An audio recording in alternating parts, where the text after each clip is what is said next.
l'idée que finalement, au monde de la paix, on pourrait tout se permettre, y compris les bains de sang les plus infinis. La paix par la force, dirait un monsieur très orange et mal coiffé. Non.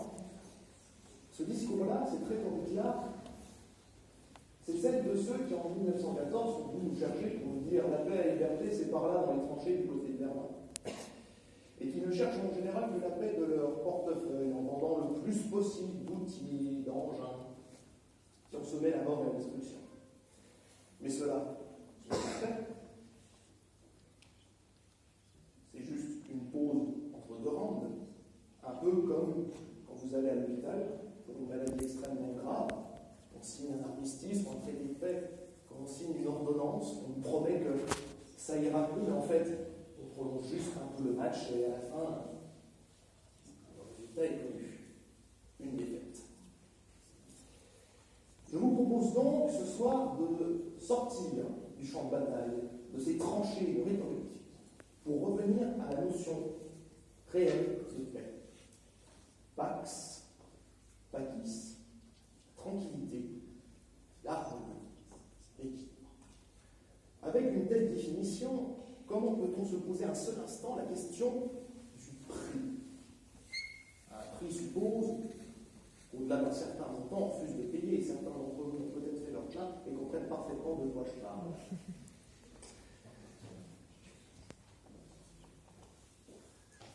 La paix, la vraie paix, est à portée de main. Elle ne se monnaie pas, elle ne se décrète pas, elle se sécrète, elle se vit. Elle se vit au quotidien. Et il y a deux gestes simples à faire. Ne pas regarder la télévision en continu et couper les applications de scrolling. Ces aspirateurs à neurones qui envoient vos âmes dans des trahisons dont elles ne sortiront jamais. Cela est possible et une partie de ma vie en atteste.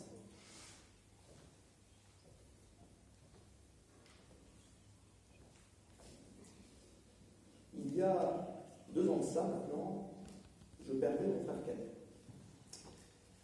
Il était très handicapé et sa situation l'avait un peu enfermé dans les simplicités de l'enfance.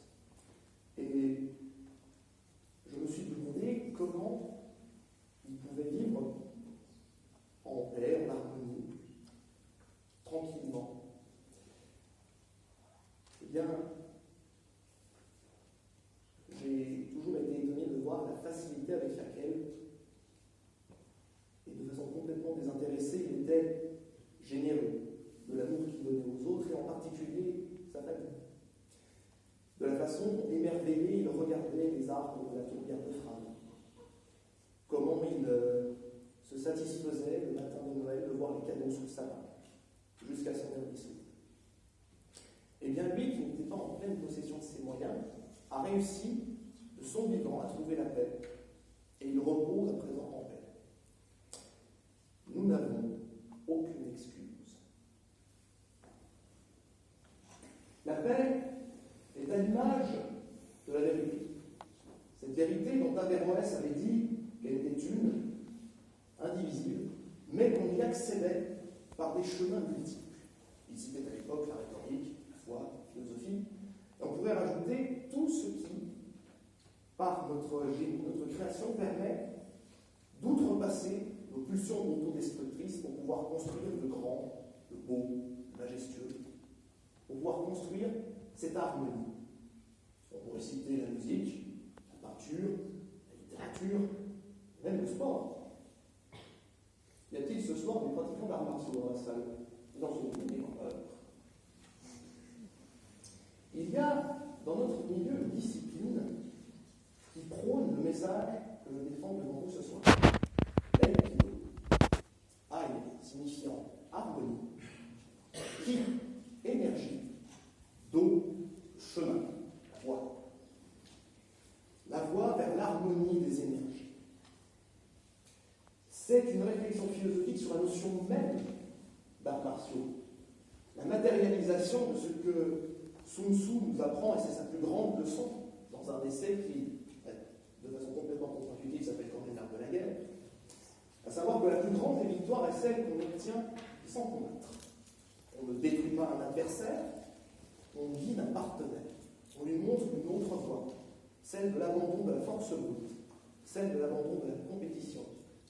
Parce que notre partenaire, c'est notre prochain, œil pour œil, dent pour dent. L'inverse même de la loi du talion. Quelque part, vous pratiquez tous ce principe sans le savoir, en administrant une université, une commune, en travaillant de façon collégiale ou en bonne entente avec ses confrères pour prendre la meilleure décision et non pas juger mais rendre justice.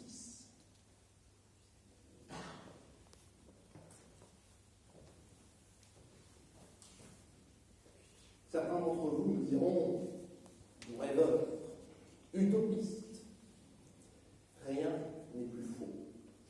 Mais, comme le disait Brassens, les braves gens n'aiment pas que, en suivent une autre route que.